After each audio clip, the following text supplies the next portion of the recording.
mwenye baraka. Bwana Yesu asifiwe. Kwa hiyo kuna mtu ambaye ana baraka kwa ajili yako. Yes. Bwana Yesu asifiwe. Kuna mtu ambaye ukikutana naye milango yako yote itaachiliwa. Amen. Na kuna mtu ambaye ukiongezana naye milango yako yote itafungika. Yes. Bwana Yesu asifiwe. Chochote ambacho unakipata kinakufanya uende ama usiende kiko kwa mtu. Bwana Yesu asifiwe. Ukiomba na ukifunga, ajibue maombi ni Mungu, lakini atamtumia mtu. Bwana Yesu asifiwe. Mungu akamwambia Abrahamu, toka wewe katika nchi ya baba yako, na kila atakaye kubariki nitambariki.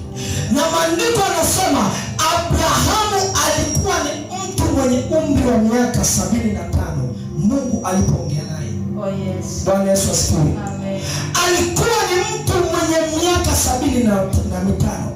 Mungu akamwambia nitakubariki, nitakuzidisha, nitakuongeza. Jamaa za watu watabarikiwa kupitia wewe. Maana yake baraka zote Mungu alimpa Ibrahimu. Yes.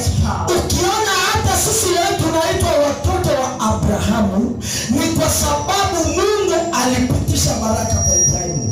Hata sisi tunapombariki Ibrahimu